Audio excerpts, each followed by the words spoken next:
You're nothing without me. Nothing. Ethan Caldwell's fist crashed onto the mahogany table, making the divorce papers jump. He seized the $50,000 check and hurled it at Sarah's face. Take your pathetic little payout and disappear. His voice was venom, his eyes wild with contempt. Sarah sat motionless in her beige cardigan, absorbing every insult like armor. Then she did something that made Ethan's blood freeze. She crossed out Caldwell and signed Sarah Dubois in perfect, elegant script, the name that would destroy him. Before we reveal how this one signature annihilated everything, Ethan built smash that subscribe button and comment your city below.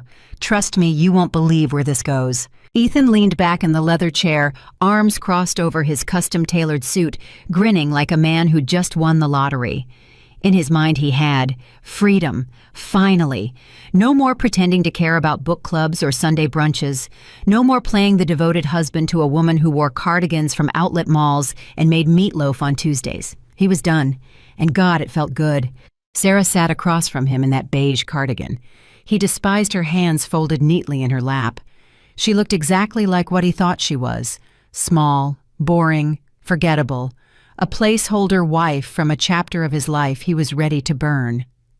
Ethan's lawyer Marcus shuffled papers beside him, clearing his throat. The man looked uncomfortable, but Ethan didn't care. Let him squirm. This was his moment. You know, Sarah? Ethan began, his voice dripping with mockery. I almost feel bad for you. 10 years. 10 years you spent being Mrs. Caldwell, and what do you have to show for it? A mortgage I paid, a car I bought, clothes I funded. He laughed again, shaking his head. You really thought you could just coast on my success forever, didn't you? Sarah didn't respond. She just looked at him with those calm brown eyes, and somehow that made him angrier. Say something, Ethan snapped, leaning forward. Aren't you going to beg? Cry tell me I'm making a mistake. No, Sarah said quietly. That one word, so simple, so infuriating. Ethan slammed his hand on the table. No, that's it. That's all you've got. He grabbed the check and waved it in front of her face. 50 grand, Sarah. Do you have any idea how generous that is? Most women in your position would be lucky to get half that. But I'm a nice guy. I want you to land on your feet. So take the money, sign the papers, and let's both move on with our lives.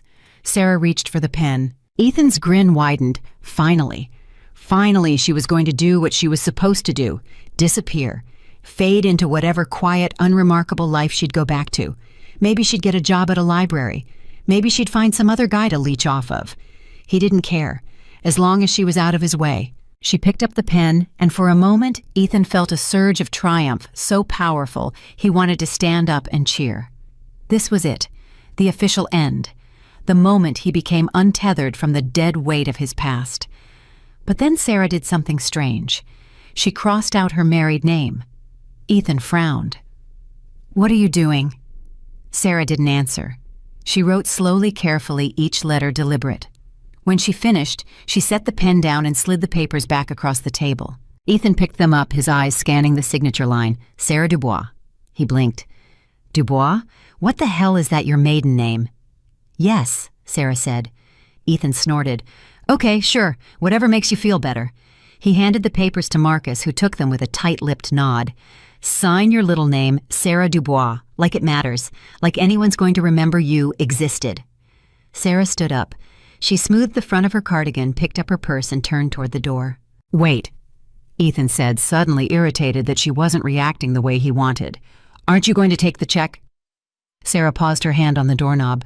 She looked back at him, and for just a second, Ethan saw something in her eyes. Not sadness, not anger, something else. Something he couldn't quite name. I don't need it, she said. And then she walked out. Ethan stared at the closed door, his mouth hanging open. Marcus shuffled uncomfortably beside him. She'll be back, Ethan said mostly to himself. She'll realize she's screwed up and she'll come crawling back begging for that check. Give it a week. Marcus said nothing. Ethan pushed back from the table, riding a wave of euphoria. It was done. He was free. Free to live the life he deserved. Free to be with Jessica, the stunning blonde from marketing who actually appreciated ambition, who understood success, who didn't spend Saturday nights reading novels and drinking chamomile tea. He pulled out his phone and texted Jessica, "It's done. Officially single. Dinner tonight." Her reply came instantly. "Finally, I'll wear the red dress." Ethan grinned. This was the beginning of everything. He had no idea it was the beginning of the end. That night, Ethan took Jessica to Maria, one of Manhattan's most exclusive restaurants. She looked incredible in that red dress, turning heads as they walked to their table. Ethan ordered champagne, the expensive kind, because why not? He could afford it. His company, Caldwell Technologies, was on the verge of a breakthrough. His AI project was going to revolutionize the industry. Investors were circling. His net worth was climbing. "To freedom," Jessica said, raising her glass. "To freedom," Ethan echoed, clinking his glass against hers. They drank. They laughed. Jessica leaned across the table, her hand finding his, her eyes sparkling with admiration. This was what he deserved. This was what success looked like. His phone buzzed. A text from his CFO, Richard. "We need to talk. Call me when you can." Ethan frowned but pocketed the phone. Whatever it was, it could wait.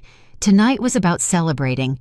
But the next morning, when he walked into his office, Richard was already there, pacing in front of the floor-to-ceiling windows overlooking the city. "What's going on?" Ethan asked, setting down his coffee. Richard turned and Ethan's stomach tightened. The man looked like he hadn't slept. "We have a problem," Richard said.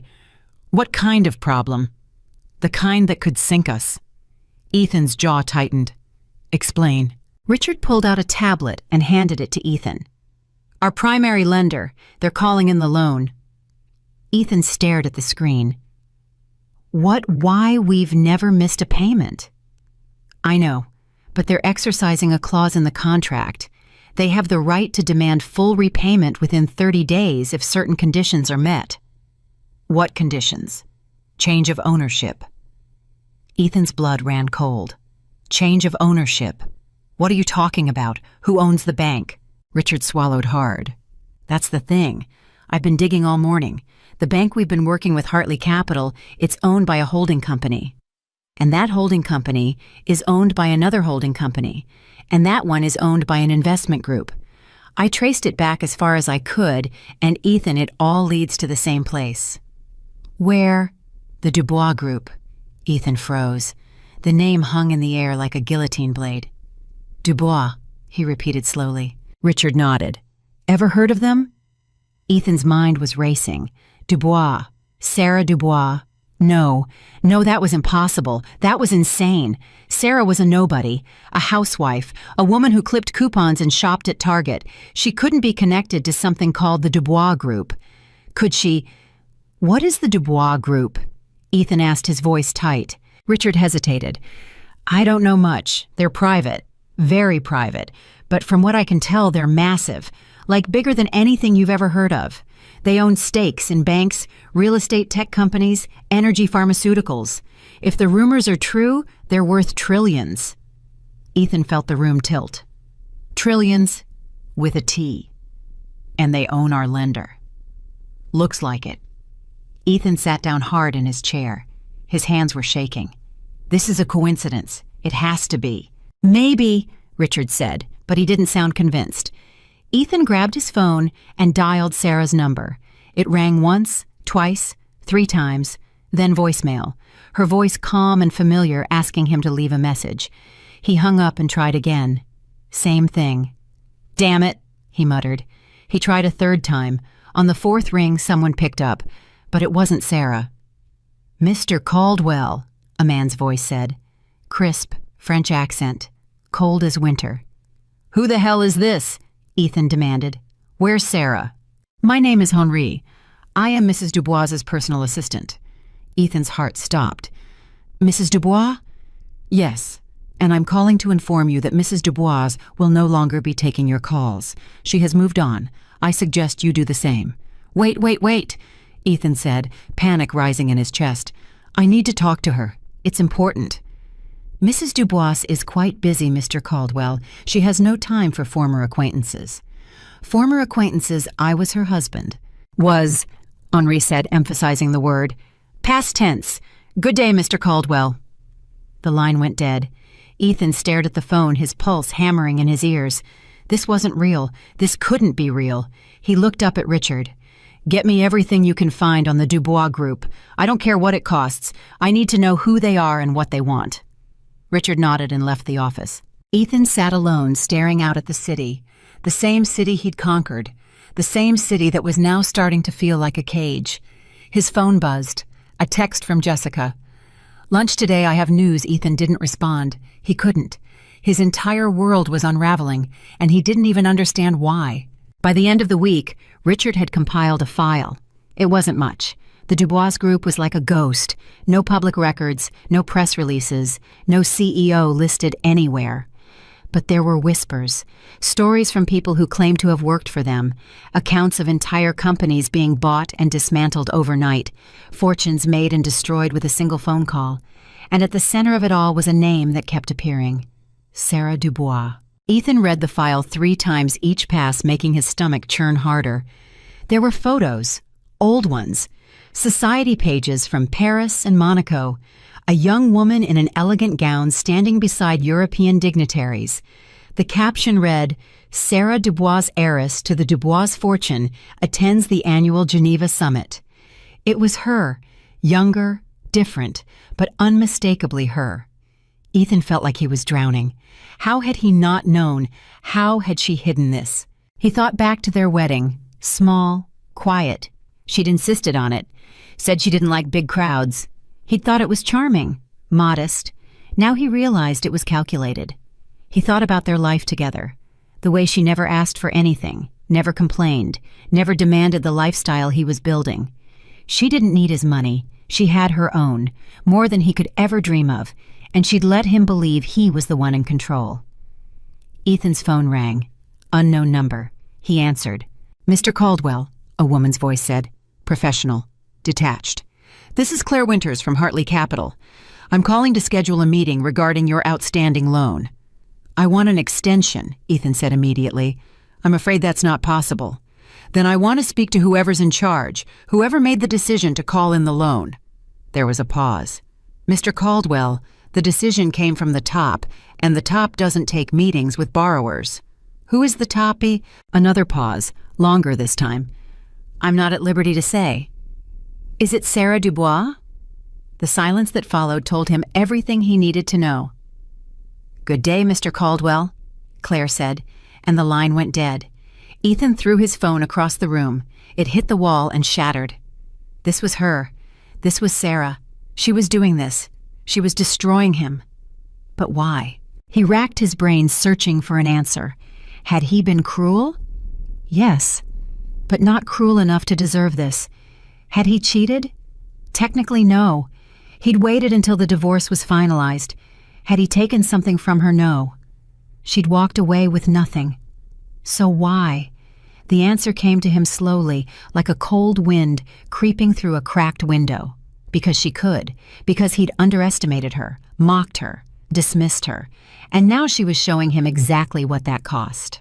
Ethan tried to focus on his company, on saving what he could, but every day brought new disasters. Investors pulled out. Contracts fell through. His lead engineer quit, headhunted by a competitor. The AI project, his golden ticket, stalled without funding. Jessica started asking questions. What's going on, Ethan? You seem stressed. It's nothing, he lied. Is it about your ex? He looked at her sharply. Why would you say that? Jessica shrugged. I don't know. You've been weird ever since the divorce. Did she try to take you for everything or something? Ethan laughed bitterly.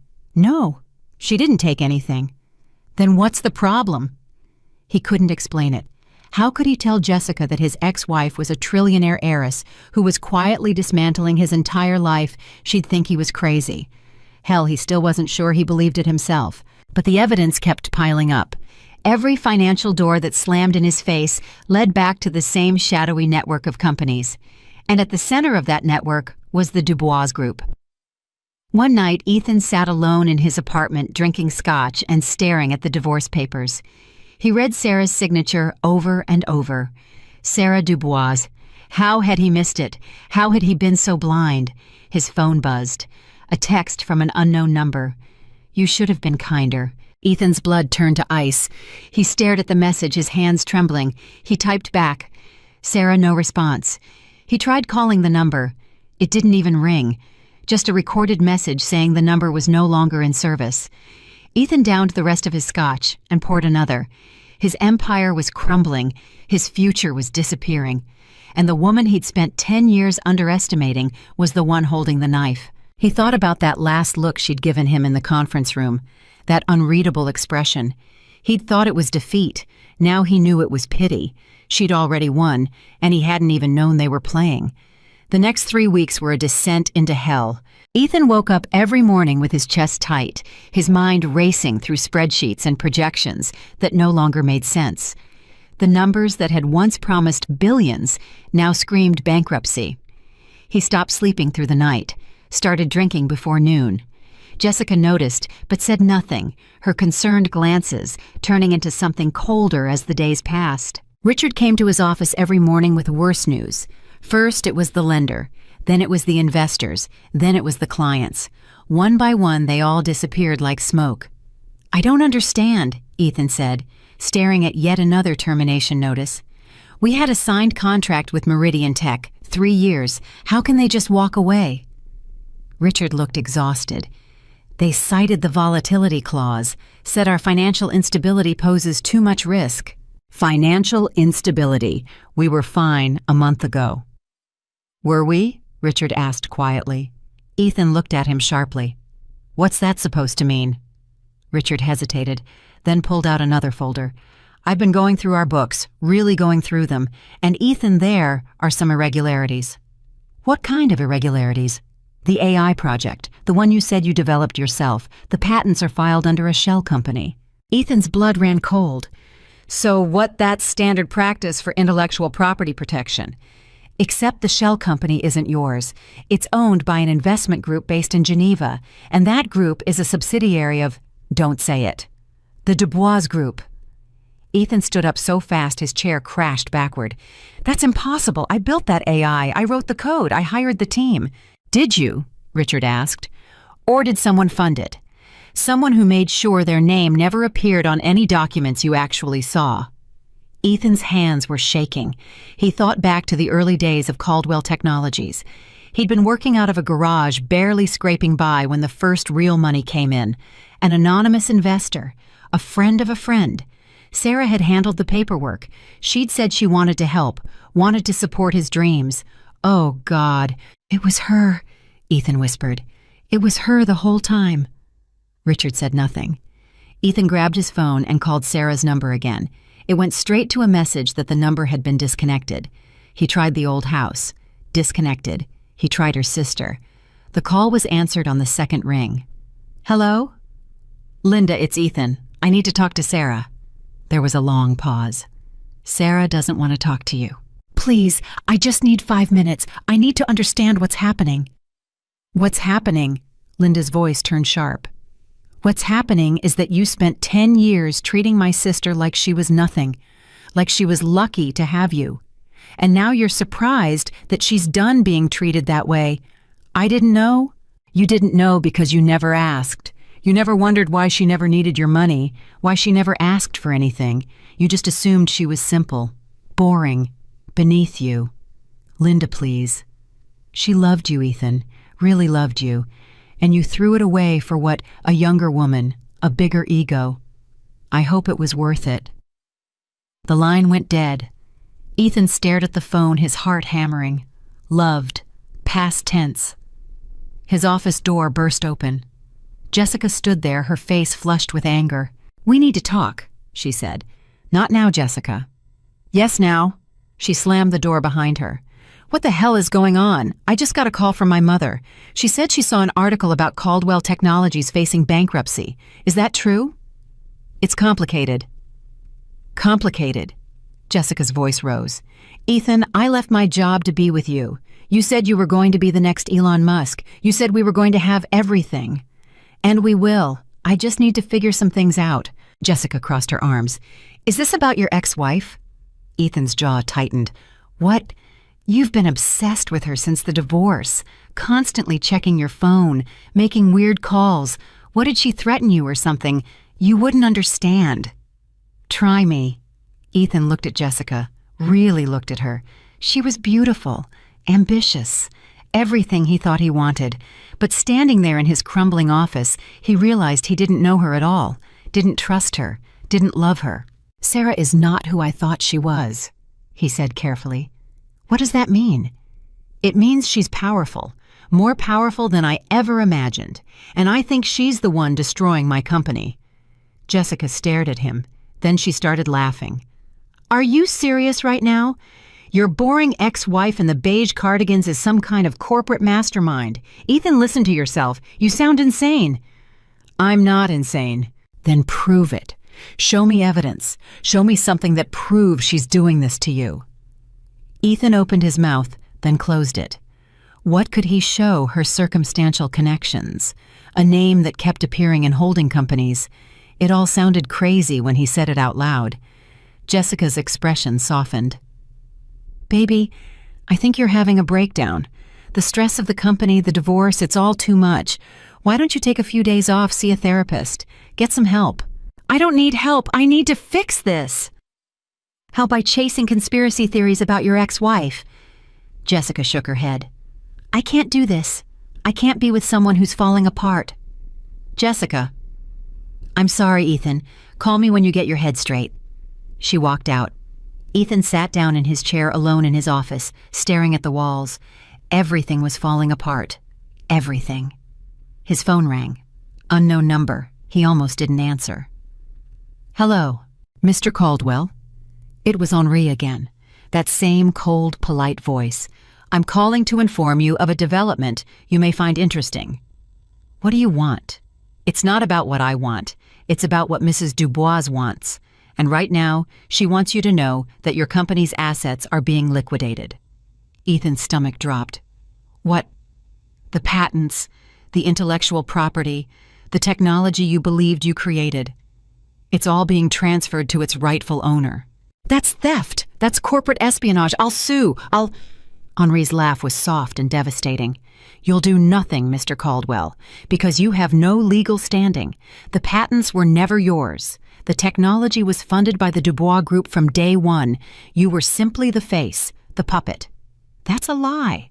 Is it check your original incorporation documents? The ones your wife helped you file. Read the fine print. You'll find that every major asset of Caldwell Technologies was actually licensed to you, not owned by you, licensed, and now that license is being revoked. Ethan's hands went numb. Why is she doing this? Because she can, because you hurt her, and because, Mr. Caldwell, you need to learn that actions have consequences. I want to talk to her. Let me talk to her. Mrs. Dubois is currently in Geneva. She has no interest in speaking with you. Geneva? What's she doing in Geneva? Living her life, the life she put on hold for 10 years while she played housewife for an ungrateful man. Good day, Mr. Caldwell. The line went dead. Ethan sat there, his mind blank with shock. Then he opened his laptop and started searching. Incorporation documents. He found them buried in an old email folder. Files Sarah had sent him years ago with a note that said, "Just sign where I marked. Trust me." He'd signed without reading. He opened the documents, now his eyes scanning the dense legal language. And there it was, buried on page 47. A clause that stated all intellectual property developed under Caldwell Technologies was licensed from a subsidiary of DG Holdings Geneva. DG Holdings. Dubois Group Holdings. Ethan felt like he was going to be sick. She'd owned him from the beginning. Every success, every breakthrough, every moment he'd felt like a genius, like a titan of industry. He'd been dancing on strings she controlled. His phone buzzed, a text from an unknown number. "You never asked about my family. Not once in 10 years. Another text came through, a photo, Sarah standing beside an older man in an impeccable suit. They were at some kind of gala surrounded by people Ethan vaguely recognized from magazine covers. European politicians, business magnates, old money. The caption read, "My father, Philippe Dubois. He sends his regards." Ethan zoomed in on the man's face. Sharp eyes, a slight smile. The look of someone who'd crushed better men than Ethan before breakfast. Another text. "He wanted to meet you once. I told him you weren't ready. I was right." Ethan threw his phone across the room. The next morning, Ethan arrived at his office to find the locks changed. A security guard he didn't recognize stood at the entrance. "I'm sorry, sir," the guard said. "This building is no longer accessible to you." "What, I own this company?" "Not according to the documents I have." The guard handed him an envelope. "You've been served." Ethan ripped open the envelope. Inside was a notice of asset seizure. Caldwell Technologies had been dissolved. All assets transferred to DG Holdings for breach of licensing agreement. "This is illegal," Ethan said, his voice shaking. "You can't just take my company." "Take it up with your lawyer, sir. I'm just doing my job."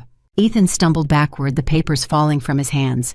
People were staring. His employees, former employees, watching through the glass doors as their boss was escorted off the property. He called Richard. No answer. He called his lawyer.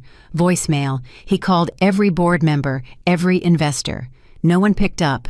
He was alone. Ethan went home to his apartment. The doorman gave him a strange look but said nothing. He rode the elevator up, his mind numb. When he opened his apartment door, he found Jessica packing.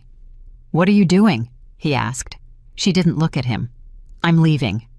"Jessica, please. I need you right now." "No, you need a miracle, and I'm not in the miracle business." She zipped up her suitcase. "My mother was right. You're a bad investment." "That's all I am to you, an investment." Jessica finally looked at him. "What did you think this was, Ethan love, you left your wife for me? Because I was younger and prettier and made you feel important. I was with you because you were rich and successful and going places. But you're not rich anymore. You're not successful. And you're definitely not going anywhere." She walked past him. "I loved you," Ethan said desperately.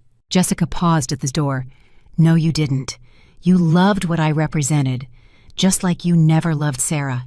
You loved what she did for you. The problem is you never figured out what she actually was until it was too late."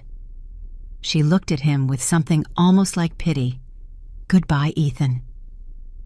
The door closed.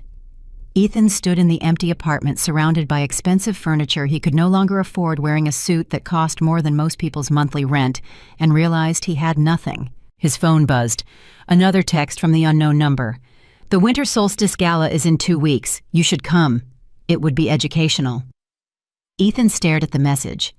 The Winter Solstice Gala. He'd heard of it. The most exclusive event in New York. Billionaires, royalty, people who actually mattered. He'd never been invited before. He typed back, "Why would you invite me?" The response came immediately. "Because I want you to see what you walked away from, and because I'm not cruel enough to let you wonder forever." Ethan's hands were shaking. This was it. His chance to see Sarah again, to talk to her, to maybe somehow fix this. Another text. "Don't bring a date. Don't bring hope. Just bring yourself and an open mind." The next 2 weeks were a blur of panic and desperation. Ethan tried everything. He called every contact he'd ever made, begged for meetings, offered to work for free. No one returned his calls. He went to banks for loans, denied. He tried to access his savings, frozen pending legal review. Everything Sarah touched turned to ash in his hands. The night of the gala, Ethan put on his best suit. It was wrinkled. He hadn't been able to afford dry cleaning. His shoes needed polish. His watch had been sold to pay rent. But he went anyway because what else did he have? The gala was held at the Frick Collection. Ethan arrived by subway. He, who'd once had a driver on call 24/7. At the entrance, a woman in an elegant black dress checked the guest list. "Name?" she asked without looking up. "Ethan Caldwell." She scanned the list. Her eyebrows rose slightly. "Oh, yes, you're on here." She looked at him, taking in his wrinkled suit and desperate eyes. "Enjoy your evening, Mr. Caldwell." Ethan walked inside. The space was breathtaking. Chandeliers dripped crystal light onto marble floors. Women in gowns that cost more than cars. Men in tuxedos tailored by master craftsmen. Ethan recognized faces from Forbes covers, from news broadcasts, from history books. And then he saw her. Sarah stood across the room wearing a dress that looked like liquid silver. Her hair was different, elegant, professional. She was talking to a man who looked vaguely familiar, laughing at something he said. She looked happy. Ethan started walking toward her, pushing through the crowd. People gave him strange looks. He didn't care. He had to talk to her, had to explain, had to. A hand caught his arm. Henri appeared beside him like a ghost. "Mr. Caldwell," Henri said quietly, "you're making a scene. I need to talk to her. She doesn't wish to speak with you. I don't care what she wishes. I need answers." Henri's grip tightened. "Lower your voice. Let go of me." "Mr. Caldwell, if you cause a disruption, you will be removed. Is that what you want? To be thrown out in front of all these people?" Ethan looked around. People were staring now, whispering. He saw phones coming out, cameras turning his direction. "Please," Ethan said, hating how his voice cracked. "Just 5 minutes." Henri studied him for a long moment. Then he leaned in close. "You want to know why she's doing this? Look around. These people, this world, this is where she belongs. You were a detour, an experiment in normalcy, and you failed. I loved her. You loved the idea of her, the quiet wife who made you feel important, but you never loved Sarah, the real Sarah, because you never bothered to find out who she actually was." Henri released his arm. "There's an exit through the garden. I suggest you use it." Ethan stood there, frozen. Across the room, Sarah glanced his direction. Their eyes met. For just a second, Ethan saw something flicker in her expression. Recognition. Memory. Then she turned away, and Ethan understood. He was nothing to her now, not her husband, not her enemy, just a stranger she used to know. He walked toward the garden exit, his legs moving on autopilot. Behind him, the gala continued. Laughter, music, the sound of people who mattered living their lives. Ethan stepped outside into the cold December air and realized he was crying. Ethan sat on a bench in the frozen garden, his breath coming out in white clouds, his expensive suit doing nothing against the December cold. Inside, the gala continued without him. He could hear the muffled sound of an orchestra laughter floating through the walls like ghosts of a life he'd never actually had. His phone buzzed. A notification from his bank. Insufficient funds. His credit card had been declined trying to pay for the subway ride home. He laughed. Actually laughed. The sound was bitter and broken. Another buzz. An email this time. From his landlord. Notice of eviction. 30 days. Ethan deleted it without reading past the subject line. What was the point? He pulled out his phone and scrolled through his contacts. Hundreds of names. Business associates. College friends. People he'd partied with, made deals with, celebrated with. He started calling. The first 3 went to voicemail. The 4th picked up. Ethan. It was Marcus, his former lawyer. "I can't talk to you. Mark, I need help. I've been instructed not to have contact with you. I'm sorry." Instructed by who? Silence. By Sarah, Ethan said. It wasn't a question. "I have to go." Marcus hung up.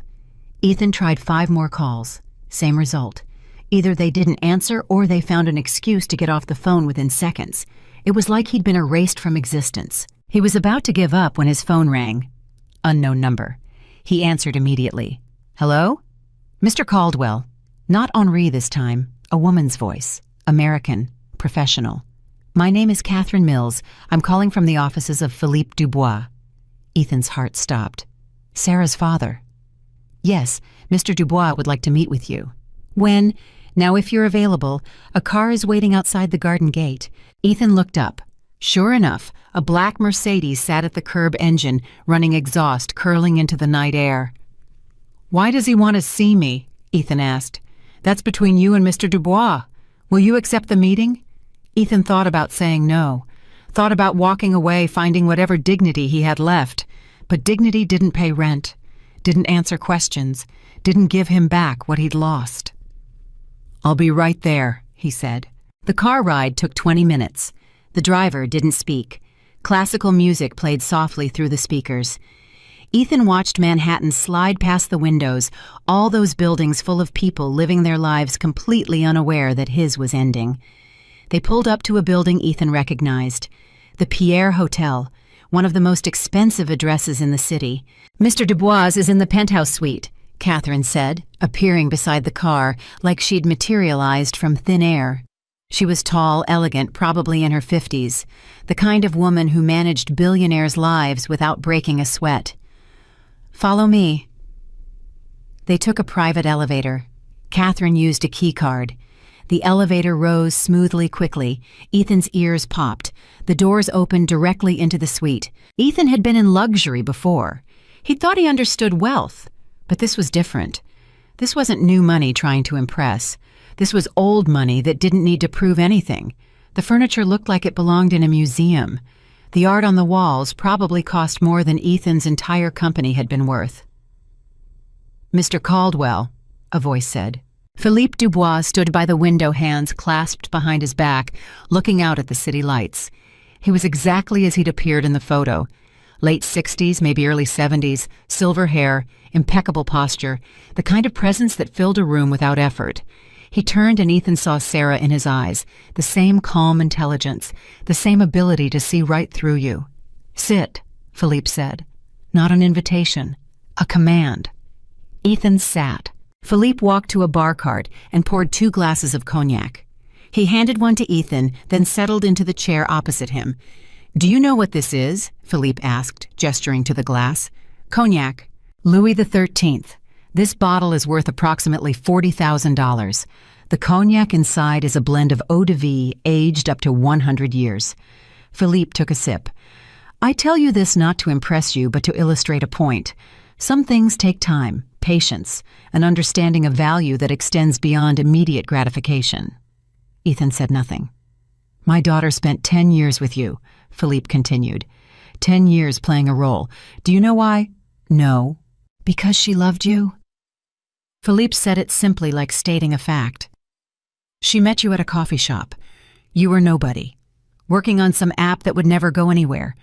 You bought her a $5 latte and told her about your dreams, and she found it charming." Ethan's throat tightened. "I told her it wouldn't work," Philippe said. "I told her that men like you, men with ambition but no substance, would eventually resent her, would feel diminished by what she was, but she insisted. She wanted to know what it felt like to be normal, to be loved for herself, not for her name." "I didn't know who she was." "Exactly." Philippe leaned forward. "That was the point. She wanted someone who would love Sarah, not the Dubois heiress. And for a while I think she believed you did." "I did love her." Philippe's expression didn't change. "You loved the version of her you invented, the quiet wife who supported your dreams, who made your life easier, who never challenged you or demanded anything. That's not love, Mr. Caldwell. That's convenience." Ethan felt something crack inside his chest. Then why did she stay? "If I was so terrible, why stay for 10 years? Because she kept hoping you'd see her, really see her. She kept thinking that one day you'd ask about her family, her past, her dreams, that you'd be curious about the woman you married." Philippe's voice was quiet, devastating. "But you never did. You were too busy building your empire on her money to notice you were married to a queen." The cognac glass shook in Ethan's hand. "The company, the AI, that was all her from the beginning. The initial investment came through one of our shells. The technology was developed by our research division. The patents were filed through our legal team. You were given the framework, the resources, and the credit. All Sarah asked in return was that you treat her with basic respect and kindness. I did. You mocked her in front of your colleagues, called her simple, boring, a housewife who didn't understand business." Philippe's voice cut like a scalpel. "She heard you, Mr. Caldwell. At your Christmas party last year, you were drunk showing off for your employees. You told them your wife was so dull, she made beige look exciting. You laughed, they laughed. Sarah was in the next room. Sarah." Ethan's vision blurred. He remembered that night. Remembered trying to be funny, trying to impress. He thought Sarah hadn't heard. "She came home and cried," Philippe said. "Called me at 3 a.m, asked me if she was boring, if she'd wasted her life trying to be someone she wasn't. I told her to leave you. She said she'd give it one more year, see if things changed. They could have changed if she'd just told me who she was. Why should she have to? Philippe's voice sharpened. Why should a woman have to prove her worth by revealing her wealth? Should love be conditional on net worth? Ethan had no answer. And then you met Jessica, Philippe continued. Young, ambitious, exactly the kind of woman who would stroke your ego.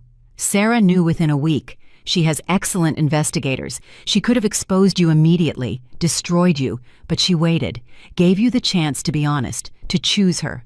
I didn't cheat, Ethan said desperately. Not until after the divorce. Physically, perhaps not, but emotionally, you left her long before you filed those papers. Philippe finished his cognac.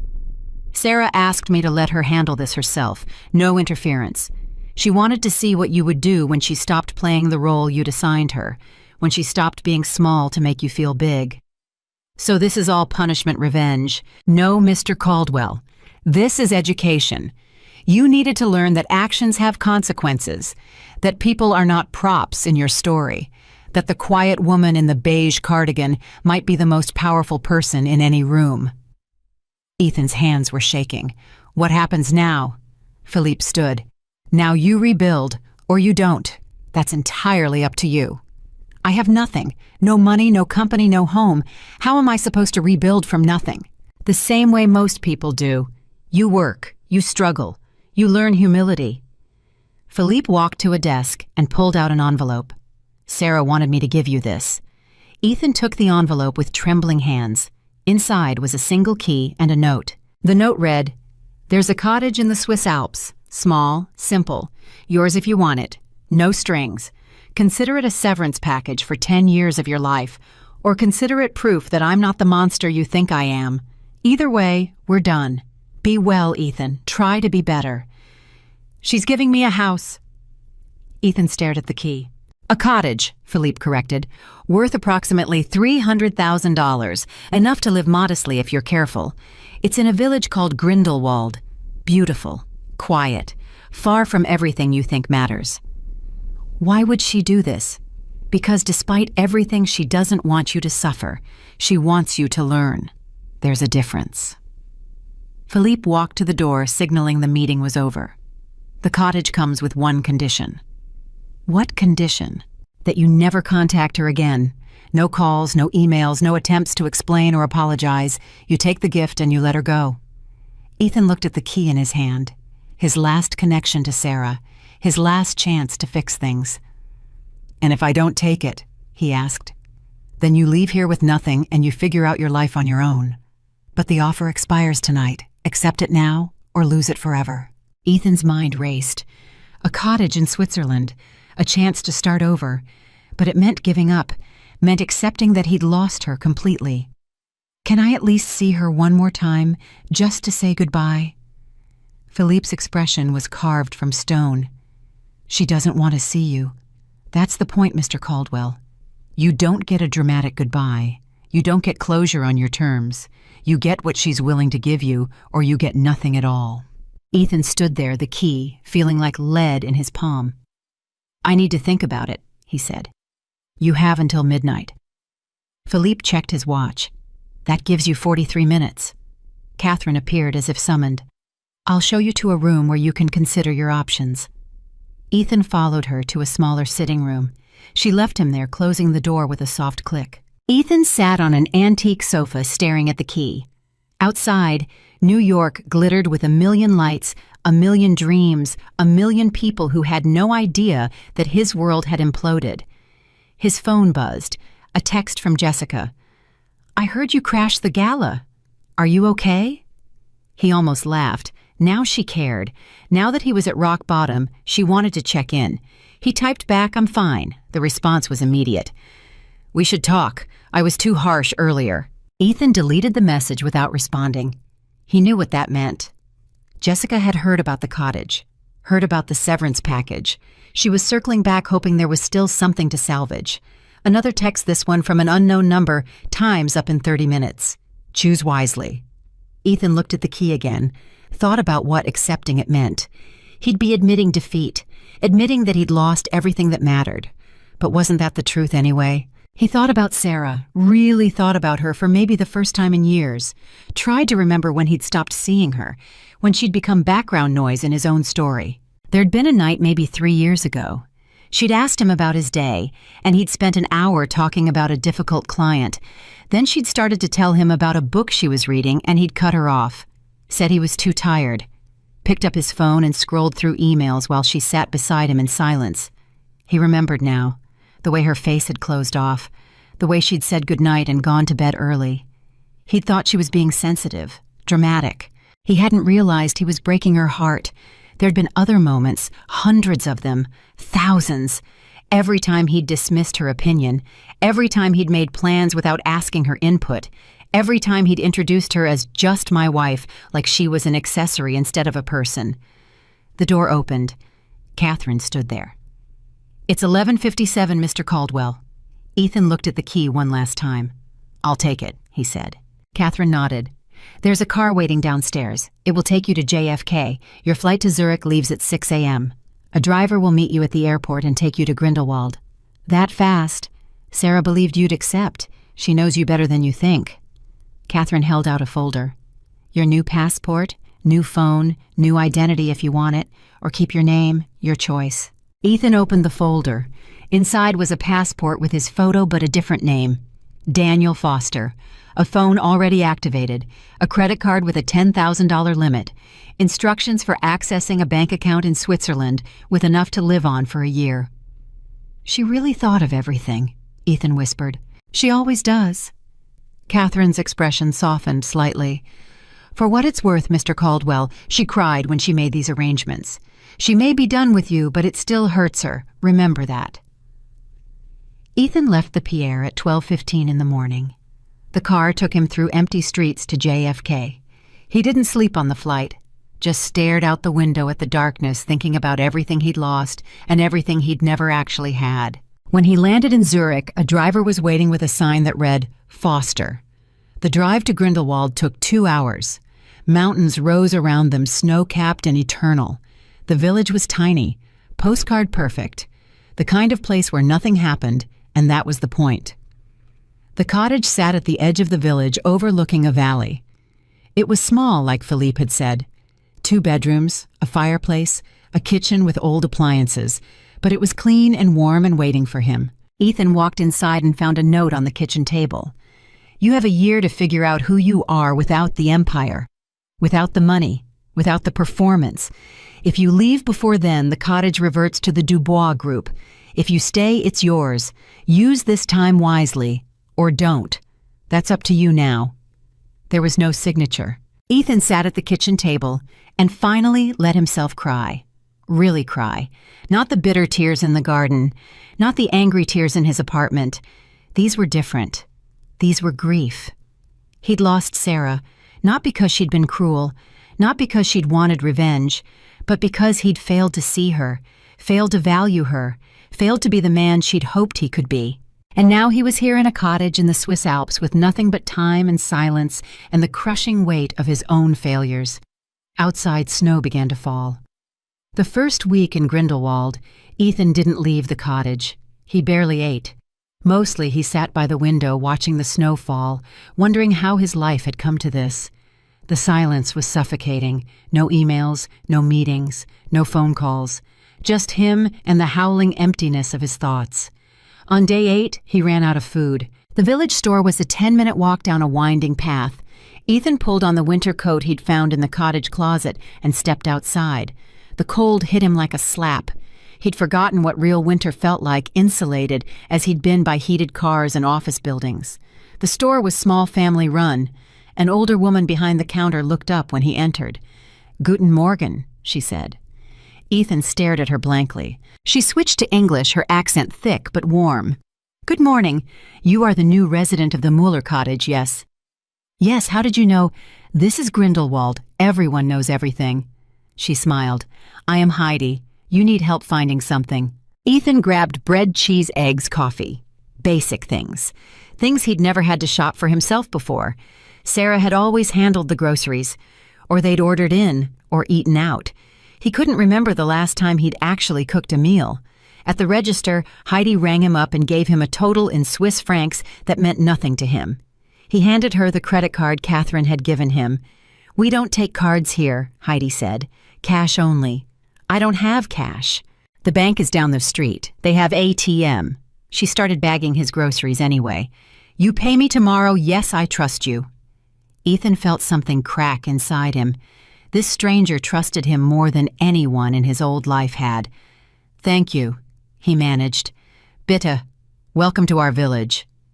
Ethan found the ATM, withdrew cash, came back and paid Heidi. She waved him off like it was nothing. Walking back to the cottage, Ethan passed a small cafe.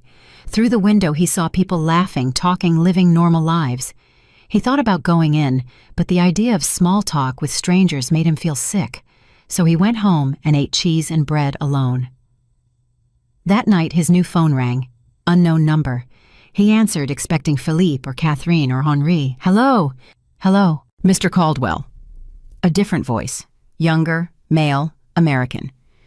"My name is David Chen. I'm a reporter with the Wall Street Journal." Ethan's stomach dropped. "How did you get this number?" "I have my sources.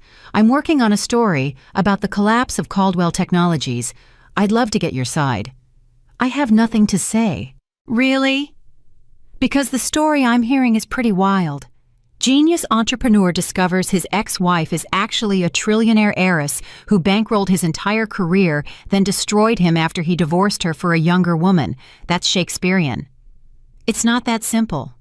"Then help me understand. Give me an interview. Tell your story." Ethan almost laughed. My story is that I was an arrogant idiot who didn't appreciate what he had until it was gone. You want to print that?" There was a pause. "Actually, yes. That's exactly the kind of honesty that makes good journalism. People love a redemption arc." "There's no redemption here, just consequences." "Mr. Caldwell." Ethan hung up, but the call rattled him. If one reporter had found him, others would follow. His isolation wasn't going to last. Sure enough, over the next 3 days, he got 7 more calls. Journalists, bloggers, someone claiming to be from a podcast about corporate scandals. He stopped answering the phone. On day 15, he woke up to pounding on his door. Ethan opened it to find a man in his 30s, camera hanging around his neck, grinning like they were old friends. "Ethan Caldwell, Jake Morrison Tech Insider. Can I get a quote about your fall from grace? Get off my property." "Come on, man, just 5 minutes. How does it feel to lose everything? Do you blame your ex? Do you blame yourself? Are you planning a comeback?" Ethan slammed the door in his face. But Jake didn't leave. Ethan watched through the window as the reporter set up shop on the path, camera ready, waiting for a shot. Ethan called the local police, explained the situation in broken English and hand gestures. 2 officers showed up an hour later and politely but firmly escorted Jake away. "He will come back," one officer said. "These reporters, they are like mosquitoes, very annoying." "What do I do?" The officer shrugged. "Ignore them. Eventually they find new story." But the damage was done. That night, Ethan made the mistake of Googling himself. The headlines were brutal. Tech bro gets destroyed by billionaire ex-wife after cheating scandal. From riches to rags, the Ethan Caldwell story. Karma catches up how one man lost everything by underestimating his wife. There were photos, him getting kicked out of the gala, him looking disheveled outside his former office. Comparisons between Sarah in her beige cardigan and Sarah in designer gowns at European events. The comments were worse. He deserved it. Imagine being dumb enough to cheat on a trillionaire. This is what happens when mediocre men get cocky. Ethan closed his laptop and threw it across the room. It hit the wall and cracked. He spent the next 3 days drunk. On day 19, Heidi showed up at his door with a basket of food. "You have not been to the store," she said, pushing past him into the cottage. "You look terrible. When did you last eat?" "I don't know. Yesterday?" "Yesterday you bought schnapps. That is not food." She started unpacking the basket. Fresh bread, soup, fruit. "Sit. I will make you eat." Ethan sat. Heidi heated the soup, cut the bread, and placed it in front of him like he was a child. He ate because it was easier than arguing. "You are running from something," Heidi said. It wasn't a question. "I'm not running. I'm hiding." "What is the difference?" Ethan had no answer.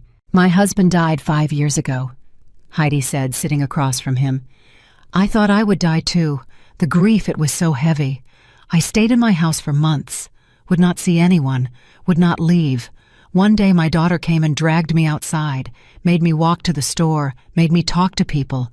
I was so angry with her. Why are you telling me this? Because hiding does not heal. It just delays. She stood up. Tomorrow you come to the cafe, 8 in the morning. We have a group that meets. Old people mostly. We drink coffee and complain about the weather. You would fit in. I'm not old. No. But you are broken. That is close enough. She headed for the door. 8 o'clock. Do not make me drag you. She left before Ethan could refuse. The next morning, he almost didn't go. But at 7:55, he found himself walking toward the cafe, not because he wanted to, but because Heidi scared him more than his own shame. The cafe was warm and smelled like fresh pastries. 6 people sat around a large table near the fireplace, all over 60, all looking at him with open curiosity. This is Ethan, Heidi announced. He is American. He is sad. Be nice. I'm not sad, Ethan protested. You cried into your soup yesterday. You are sad. She pushed him into a chair. Everyone. This is Ethan. Ethan, this is everyone. An old man with a beard that could house birds stuck out his hand. Klaus, I teach at the ski school. You ski? No. You will learn. Mountains are good for healing. A woman with silver hair and kind eyes introduced herself as Margot. I run the bookshop. You read? Not really. You will learn that too. They went around the table. A retired doctor, a former engineer, a woman who made cheese, all of them looking at him like he was a puzzle they wanted to solve. Why are you here? The doctor asked bluntly. In Grindelwald, Americans don't come here to hide unless something very bad happened. It's complicated, Ethan said.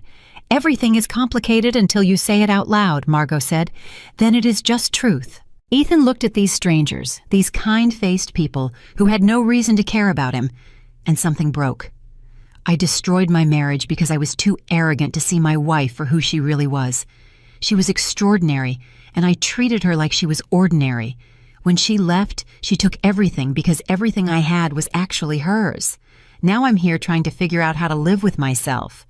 The table was silent. Then Klaus laughed. Well, that is complicated. But honest, Margot added.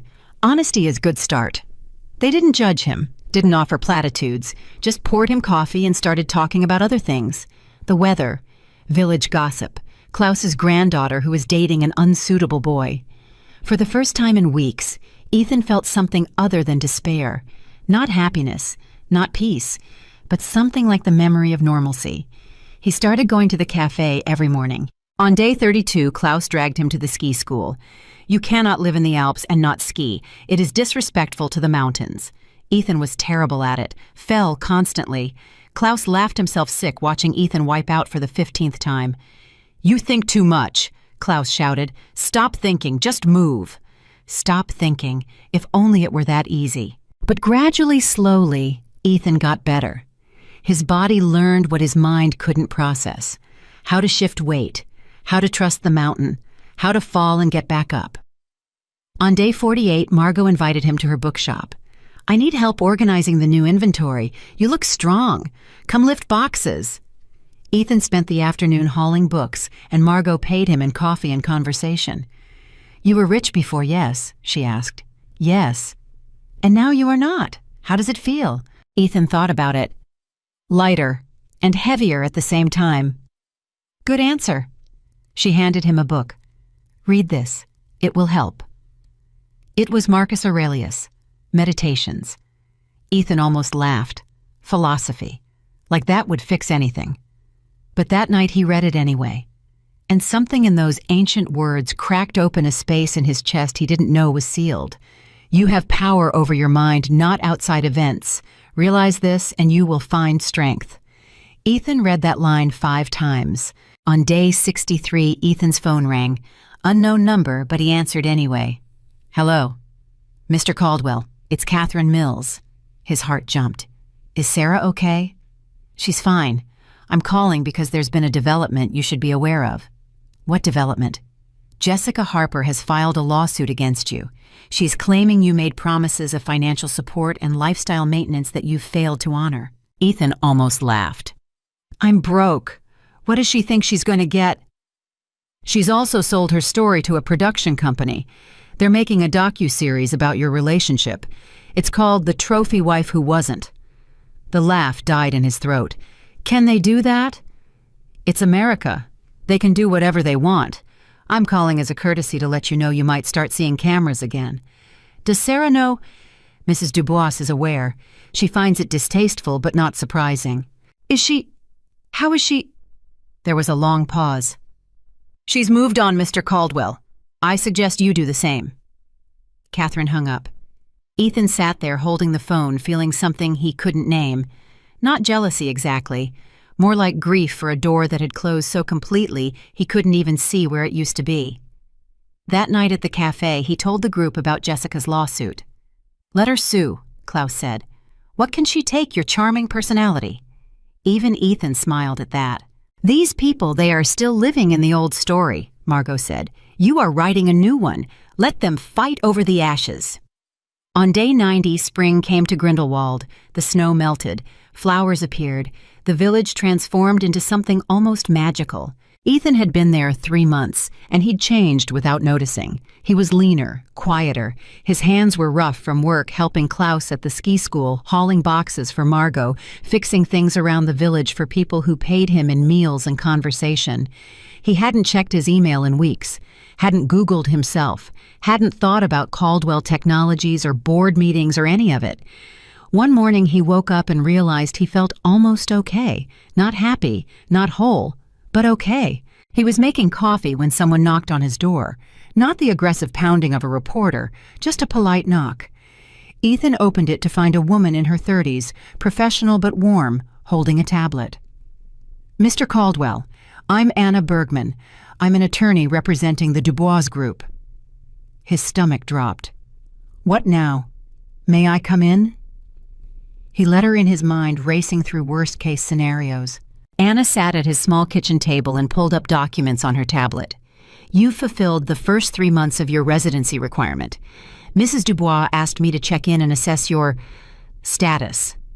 "My status?" "Whether you're planning to stay or leave. The terms of the agreement state you need to remain here for a full year to retain ownership of the cottage." "I remember the terms." Anna studied him. "You look different, healthier." "I ski now, and I stopped drinking myself to death. Low bar, but I cleared it." She smiled slightly. "Mrs. Dubois will be pleased to hear that." "Will she?" The question came out sharper than he intended. "Does she care at all what happens to me?" Anna's expression softened. "More than you know, but that's not something I'm authorized to discuss." She stood to leave, then paused. "For what it's worth, Mr. Caldwell, I've worked for the Dubois family for 8 years. I've seen Mrs. Dubois end business relationships, destroy competitors, and dismantle companies that threatened her interests. But I've never seen her set someone up for success the way she set you up here. This cottage, this village, these people. She chose this place specifically because she thought it might save you." Anna left before Ethan could respond. He stood in his kitchen, those words echoing in his mind. She chose this place specifically because she thought it might save you. Not to punish him, to save him.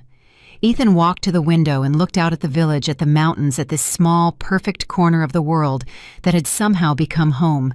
And for the first time since signing those divorce papers, he understood what Sarah had been trying to teach him, that everything he'd thought mattered didn't. And everything he'd thought was ordinary was extraordinary. 6 months into his year in Grindelwald, Ethan stopped counting days. Time moved differently here, measured not in quarters and deadlines, but in seasons and conversations, and the small victories of living a simple life. He'd gotten a job at Klaus's ski school teaching beginners. The pay was laughable compared to what he used to make, but it covered expenses. More importantly, it gave him purpose. Watching a terrified 8-year-old make it down their first slope without falling felt better than any board meeting ever had. One morning in July, Heidi came to the cafe with news. "There is a woman asking about you," she said, settling into her usual chair. Ethan's stomach tightened. "A reporter?" "No, American." Very elegant. She is staying at the hotel. She asked the concierge about the man in the Mueller cottage. What did you tell him? Nothing. But she will find you. This is small village. Heidi studied him over her coffee cup. You look worried.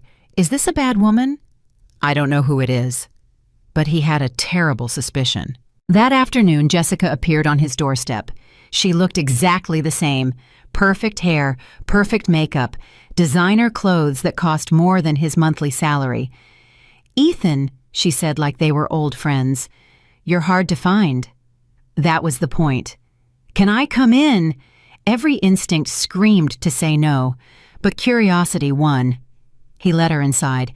Jessica looked around the small cottage with barely concealed horror. This is where you're living, Ethan. This is tiny. It's enough. It's a closet.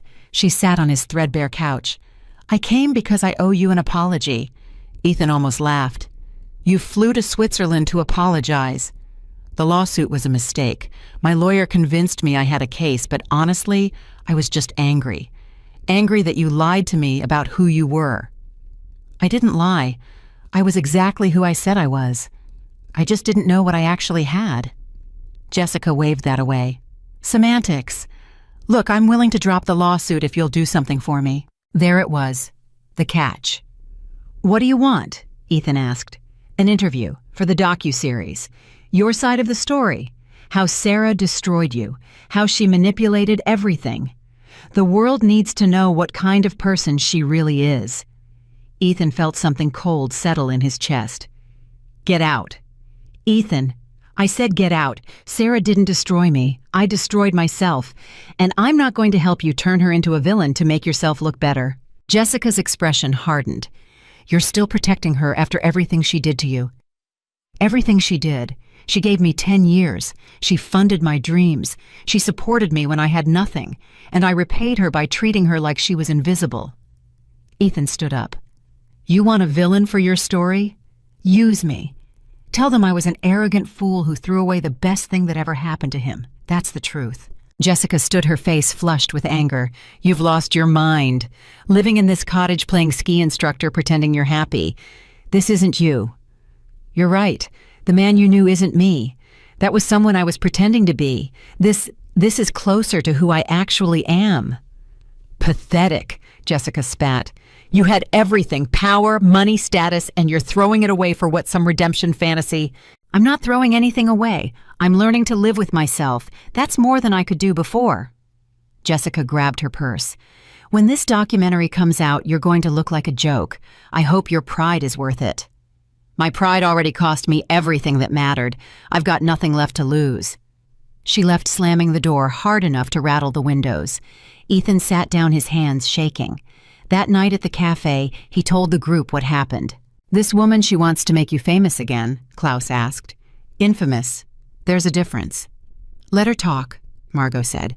Words only have power if you give them power. You know the truth. That is enough. But it wasn't that simple. Over the next few weeks, Ethan started seeing the promotional materials for the docuseries. They titled it Billion Dollar Mistake, the Ethan Caldwell Story. The trailer painted him as a narcissistic monster and Sarah as a vengeful ice queen. Neither portrayal was accurate, but accuracy didn't matter in entertainment. People started recognizing him again. A tourist at the ski school asked for a selfie to show their friends they'd met the guy from that documentary. Ethan refused and quit teaching for a week. You cannot hide every time someone recognizes you, Klaus said. That is not healing. That is cowardice. I'm not being a coward. I'm protecting my peace. Your peace or your pride, Klaus challenged. You are ashamed. That is different than being private. The words hit harder than Ethan wanted to admit. On day 240, Ethan received a letter, actual paper mail forwarded through Catherine Mills's office. The return address was Geneva. His hands shook as he opened it. The letter was from Sarah. Ethan. I've been informed that Jessica is using our story for entertainment. I want you to know that I had no part in this and have instructed my legal team to distance the Dubois Group from any involvement. What happened between us is private, and it should stay that way. I'm writing because I think you deserve to know that I'm not angry anymore. I was for a long time, hurt, betrayed. But I've had time to process, and I understand now that you weren't trying to be cruel. You were just being who you'd been taught to be, a man who measured worth in accomplishments and status. You didn't know any other way. I hope Grindelwald has given you space to learn a different way. Not because I want anything from you, but because I genuinely want you to be okay. You're not a monster. You were just lost. We all get lost sometimes. Anna tells me you're doing better, that you've made friends, that you're working and living simply. I'm glad. That's all I ever wanted for you. To find peace without the performance. Your year is almost up. If you choose to stay, the cottage is yours free and clear. If you choose to leave, that's okay too. Either way, I want you to know something I never said when it mattered. You weren't a bad husband because you were evil. You were a bad husband because you were scared. Scared that if you weren't constantly proving yourself, you'd disappear. I understand that fear now. I spent 10 years trying to be small enough to fit into your world. We both lost ourselves. I hope we both find our way back. Be well, Sarah. Ethan read the letter 7 times. Then he folded it carefully and put it in the drawer beside his bed. That night he couldn't sleep. He kept thinking about everything she'd written. You weren't trying to be cruel. You were just being who you'd been taught to be. Was that true? Or was it an excuse? The next morning, he went to Margot's bookshop. I need help, he said. With what? I want to write a letter, but I don't know if I should send it. Margot made tea and sat him down. What do you want to say? Ethan thought about it. I want to thank her and apologize. Really apologize, not the defensive kind I would have given before, but she asked me not to contact her, and I don't want to violate that boundary just to make myself feel better. Then write the letter and don't send it, Margot said. Sometimes the writing is the point, not the receiving. So Ethan wrote. He spent 3 days on it, crossing out lines, starting over, trying to find words that were honest without being self-pitying. Sarah, thank you for the letter. Thank you for this cottage. Thank you for giving me a chance to become someone worth being. You were right about everything. I was scared, terrified that if I stopped performing, stopped achieving, stopped climbing, I'd have to face the fact that I didn't know who I was underneath all the ambition. You knew who you were. That's why you could be quiet, content, present. I mistook that for simplicity, for lack of ambition. I didn't understand that real strength is knowing yourself so completely that you don't need external validation. I spent 10 years with an extraordinary woman and convinced myself she was ordinary because I needed to believe I was the extraordinary one. I'm sorry. Those words don't fix anything, but they're true. I'm sorry I made you small to make myself big. I'm sorry I never asked about your family, your dreams, your life before me. I'm sorry I took your love for granted and repaid it with contempt. You deserved so much better. I'm not writing this to ask for forgiveness. I know that ship has sailed. I'm writing because you deserve to know that your gift worked. Grindelwald saved me, not from poverty or obscurity, but from myself. I'm learning to live without performing, to find value in small things, to measure worth in kindness instead of accomplishments. I teach skiing now. I'm terrible at it, but the kids don't seem to mind. I have friends who like me, even though I have nothing to offer them. I drink coffee every morning with people who couldn't care less about my past. It's not the life I thought I wanted. It's better, because it's real. I hope you're happy. Really happy. You deserve everything beautiful this world has to offer. Thank you for loving me when I didn't deserve it. Thank you for leaving when I gave you no choice. And thank you for this second chance at becoming human. I won't waste it. Be well, Ethan. He folded the letter and put it in an envelope. But he didn't address it, didn't mail it. Just kept it in his desk drawer as proof that he'd finally learned to say the things that mattered. Day 300 came and went. Ethan stopped thinking about the deadline. Stopped worrying about what would happen when the year ended. He was just living. Klaus asked him to become a permanent instructor. Margot offered him part-time work at the bookshop. The retired doctor asked if he'd be interested in helping organize a community health fair. For the first time in his life, Ethan felt useful without feeling important. And that distinction made all the difference. On day 364, Catherine Mills called. Mr. Caldwell, tomorrow is your final day. I need to know your decision. Will you stay or will you leave? Ethan looked around the cottage, at the simple furniture, The books Margot had given him. The photographs Klaus had insisted they take at the ski school. The life he'd built from nothing. "I'll stay," he said. "The cottage is yours then. I'll have the papers drawn up." "Catherine, can I ask you something?" "Of course." "How is she, Sarah? Really?" There was a long pause. "She's getting married." The words hit like a physical blow. Ethan sat down hard. "When?" he managed. "Next spring. To a professor from the Sorbonne, literature, very quiet, very kind, the kind of man who asks questions and listens to answers." Ethan felt tears on his face. "Good. That's good. She deserves that." "Mr. Caldwell, are you all right?" "I'm happy for her. I really am. It just hurts knowing I could have been that for her if I'd tried." "That's called growth," Catherine said gently. "A year ago, you would have been angry, jealous. Now you're happy for her. That's significant." After she hung up, Ethan sat in the quiet cottage and let himself grieve. Not for what he'd lost, because he'd never really had it, but for what could have been if he'd been a different man. The next morning day, 365 Ethan woke up to snow. Not the heavy snow of deep winter, but the first gentle snow of a new season. He made coffee and sat by the window watching the village wake up. His phone buzzed, a text from an unknown number. "1 year. You made it. I'm proud of you." There was no signature. But Ethan knew. He typed back, "Thank you for saving my life." The response came immediately. "You saved your own life. I just gave you the space to do it." Ethan stared at those words for a long time. Then he deleted the message thread. Not because he wanted to forget, but because he needed to let go. He finished his coffee, bundled up against the cold, and walked to the cafe. His friends were already there, saving him a seat by the fireplace like they did every morning. "There he is," Klaus announced, "the permanent resident." "I heard the news," Margot said, smiling. "Welcome home, Ethan." Home.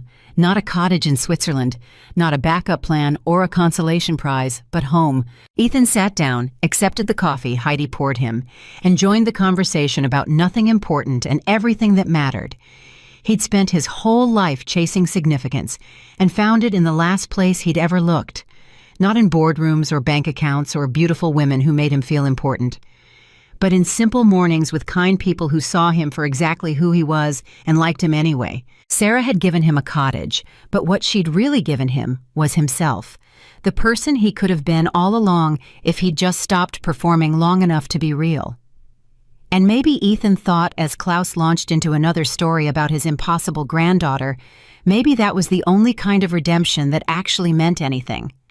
Not the kind where you got everything back, but the kind where you finally understood why you lost it in the first place. The documentary premiered to mild success and faded quickly from public consciousness.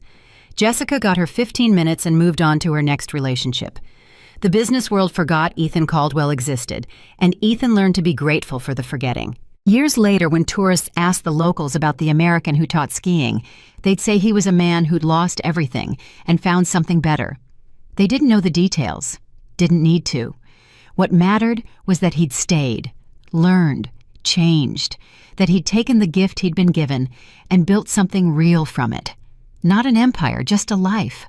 Simple, honest, true. And in the end, that turned out to be enough.